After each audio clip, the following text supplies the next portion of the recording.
என்னோட தம்ப்நெயில பார்த்தாலே தெரிஞ்சிருக்கும். இது முழுக்க முழுக்க பிளாக் மேஜிக் சம்பந்தப்பட்ட கதை. ரொம்பவே இன்ட்ரெஸ்டிங்கா இருக்கும். அதனால இந்த வீடியோ ஸ்கிப் பண்ணாம பாருங்க. நான் உங்கள் ராம்பிரியா. இது ஒரு உண்மை சம்பவம். வாங்க வீடியோக்குள்ள போலாம்.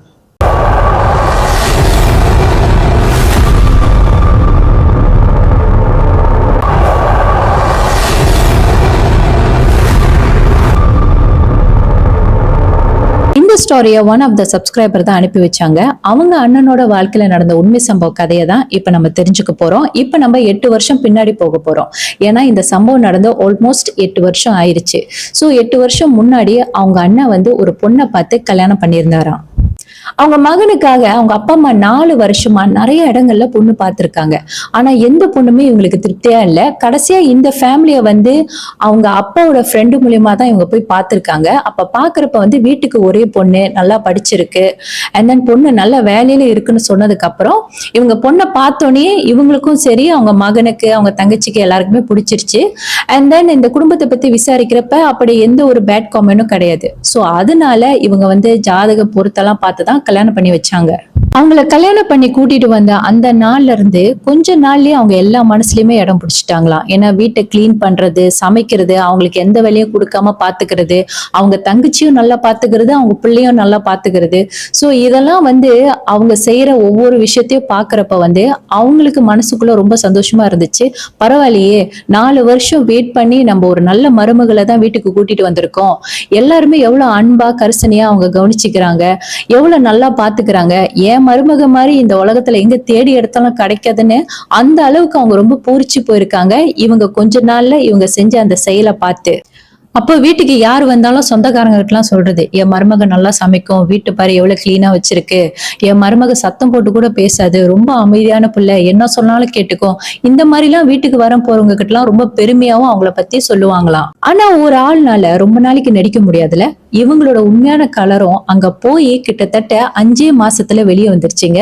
நீங்க பாத்தீங்கன்னா சில வீடுகள்ல சில மருமக வருவாங்க.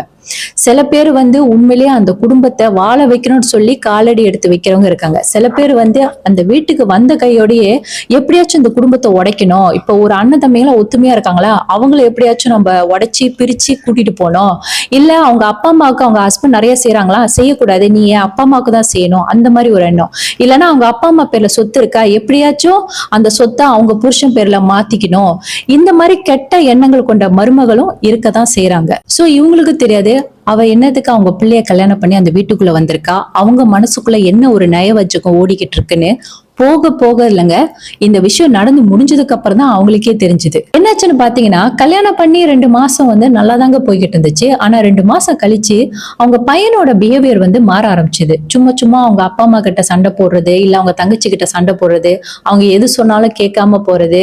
சில நேரத்துல இவர் எங்க வெளியே போனாலும் சரி, ஃப்ரெண்ட்ஸ் கூட வெளியே போனாலும் சொல்லிட்டு தான் போவாரு, இல்ல வெளியே தங்கிட்டாலும் கண்டிப்பா இன்ஃபார்ம் பண்ணுவாரு. ஆனா இவரு அவங்க ஒய்ஃபோட அப்பா அம்மா வீட்டுல போய் தங்கிட்டாருன்னா இன்ஃபார்ம் பண்ண மாட்டாரு. இவங்களும் வெயிட் பண்ணி பார்த்துட்டு கால் பண்ணுவாங்க, என்னடா நைட் லேட் ஆயிருச்சு, எங்க போயிட்டாங்க, ஏன் இன்னும் வீட்டுக்கு வரல சொல்லிட்டு எதாத்தமா கால் பண்ணா கூட கண்ணா பண்ணான்னு ஏசிட்டு போனை வச்சிருவாராம். சோ அவர் இந்த மாதிரி பிஹேவ் பண்ண மாட்டாரு. ஏன்னா அவங்க பையனை பத்தி அவருக்கு நல்லாவே தெரியும். 28 வருஷமா அவங்க பையனை வந்து பார்த்து பார்த்து தானே அவங்க வளர்த்திருக்காங்க. சோ அவங்க பையன் வந்து இந்த மாதிரி கோவப்படுற ஆளோ கத்துற ஆளோ கிடையாது. அவரும் ரொம்ப அமைதியான ஒரு பர்சன் தான்.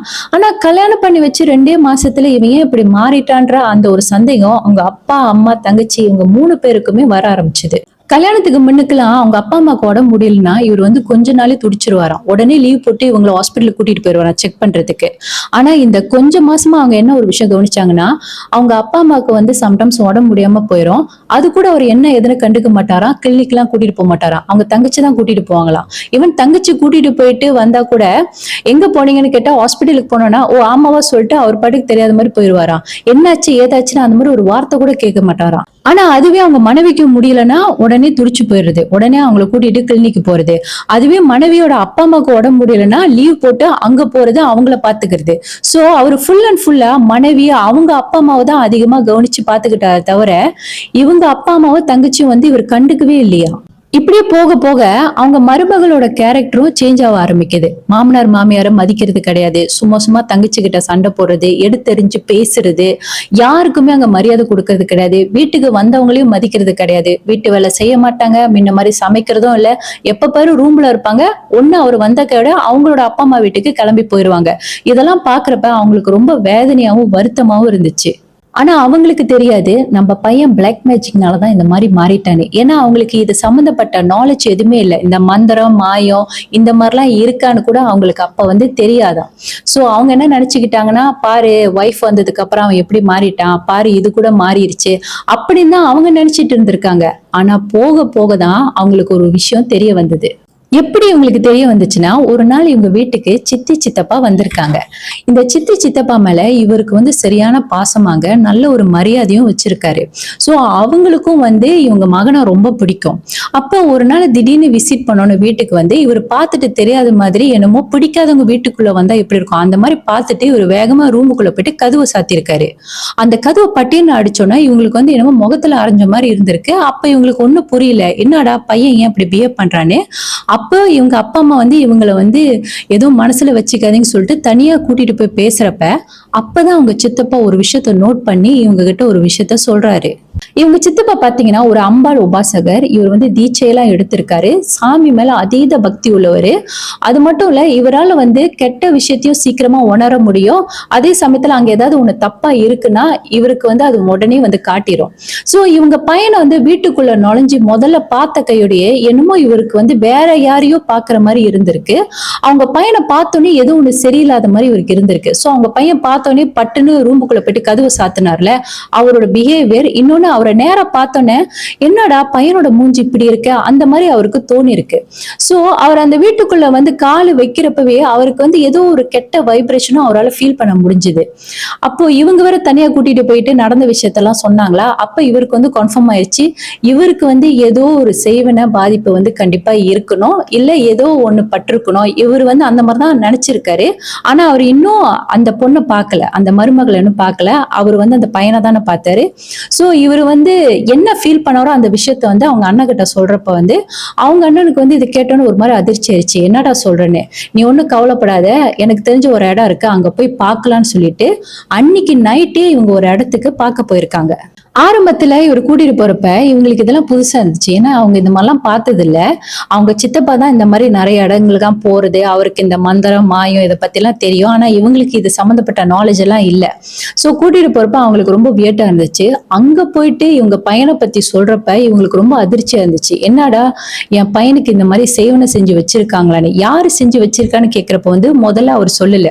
ஏன்னா எந்த ஒரு இடத்துலயுமே சேவனை செஞ்சவங்க யாருன்னு சொல்ல மாட்டாங்க. ஆனா மறைமுகமா சொல்லுவாங்க செஞ்சது ஒரு ஆணா பெண்ணான்னு. சோ பெண்ணுன்னு சொல்லப்போ இவங்க அப்பா அம்மாக்கு டக்குன்னு கிளிக் ஆனது அவங்க மருமக தான். அவங்க தங்கச்சிக்கும் அதே சமயத்துல அவங்க அண்ணி மேலதான் டவுட் வந்துச்சு. ஆனா இவங்க வாயை திறந்து கேட்க கிடையாது, செஞ்சது யாரு என் மருமகளான்னு. அந்த மாதிரி இவங்க டபுள் கன்ஃபார்ம்லாம் எதுவும் பண்ணல, ஜஸ்ட் மனசுலதான் நினைச்சாங்க.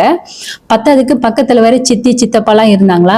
சோ என்னதான் இருந்தாலும் நம்ம டக்குன்னு அவங்க மேல சந்தேகமும் பட முடியாது, அதே சமயத்துல சந்தேகப்படாமலும் இருக்க முடியல. ஏன்னா அந்த வீட்டுல என்னென்ன நடந்துச்சோ இவங்க சொல்லாத முன்னிக்கே அவரே வாயை திறந்து இந்தந்த பிரச்சனை நடந்துச்சா, இந்த மாதிரிலாம் உங்க பையன் பிஹேவ் பண்ணாரா, இப்பெல்லாம் பேசினாரா சொல்றப்ப இவங்களுக்கே ஆச்சரியமா தான் இருந்துச்சு. ஏன்னா இவங்களே முத அந்த இடத்துக்கு போயிருக்காங்க. அதுவும் சித்தப்பா மூலியமா இவரு தான் அன்னைக்கு நைட்டே வாங்க ஒரு இடத்துக்கு போலான்னு சொல்லிட்டு கூட்டிட்டு போயிருக்காரு. இவரு மறுநாள் கூட இவங்களை மறுநாள் போய் பார்க்கலாம் அந்த மாதிரி கூட ஒரு சொல்லி கூட்டிட்டு போல, அன்னைக்கு நைட்டே இவங்க கிளம்பி போயிருக்காங்க. சோ அப்பதான் போய் அவர் முன்னுக்கு போய் உட்காரப்ப அந்த வீட்டுல நடந்த எல்லா விஷயத்தையும் சொல்றப்ப இவங்களால நம்பவும் முடியல, நம்பாம இருக்கவும் முடியல. அதே சமயத்துல இவங்க மனசுல அவங்க மருமக மேலதான் லைட்டா டவுட் வந்திருக்கு. ஆனா அவர் அதை கூட புரிஞ்சுக்கிட்டு நீங்க மனசுல யார நினைக்கிறீங்களோ அவங்கதான் சொன்ன கூட இவங்க 3 பேருக்குமே அதிர்ச்சி.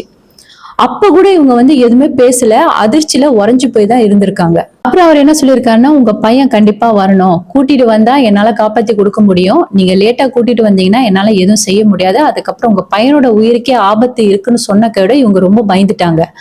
அப்புறம் இவங்க யோசிச்சாங்க எப்படி இவனை கூட்டிட்டு வரலான்னு சொல்லிட்டு ஒரு வழியா அவங்ககிட்ட எப்படியோ பேசி அந்த இடத்துக்கு கூட்டிட்டும் வந்துட்டாங்க. கூட்டிட்டு சரி செஞ்சதுக்கு அப்புறம் தான் அவருக்கே கொஞ்சம் தெளிவு வந்துச்சு. ஏன்னா வயித்துல இருக்கிற அந்த விஷயத்த வெளியாக்குறப்ப ரொம்ப கஷ்டப்பட்டாராம். அதுக்கப்புறம் பாத்தீங்கன்னா அவரு ரொம்ப உடம்பு முடியாம போயிட்டாரு. ஏன்னா அந்த ஜாமான் வந்து கொஞ்சம் மாசமா வயித்துல இருந்துச்சுல, அது வெளியாகிறப்ப ரொம்ப டயர்ட் ஆயிட்டாரு.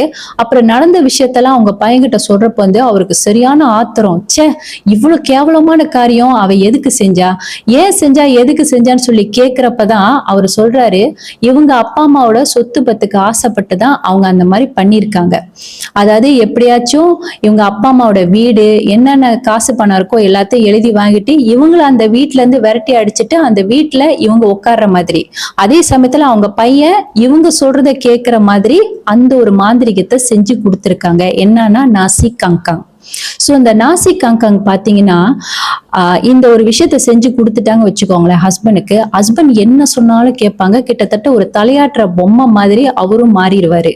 இந்த விஷயத்த அவர் கேள்விப்பட்டோன்னா ஒரு பக்கம் வருத்தம், இன்னொரு பக்கம் ஆத்திரம் வேற. அவ இந்த மாதிரிலாம் வேற பண்ணி இருக்காளான்னு சொல்லி கடைசியில அவங்க கிட்ட சண்டை போட்டு அவங்கள வீட்டை விட்டு வெளியாக்கி அவங்களுக்கு டிவோர்ஸ் நோட்டீஸும் அவர் கொடுத்துட்டாரு. அவங்க தங்கச்சி என்ன ஒரு விஷயம் சொன்னாங்கன்னா, அன்னைக்கு மட்டும் அவங்க சித்தப்பா மட்டும் வீட்டுக்கு வரலன்னா அவங்க அண்ணன் வந்து இன்னும் என்ன மாதிரி மோசமான நிலைமைக்கு போயிருப்பாரு, இல்ல என்ன நடந்திருக்கும்னு அவங்களுக்கே தெரிஞ்சிருக்காதான். சோ இப்ப அவங்க அண்ணன் செகண்ட் மேரேஜ் பண்ணி அவரு ரொம்ப ஹாப்பியான ஒரு வாழ்க்கைய வாழ்ந்துகிட்டு இருக்காரு.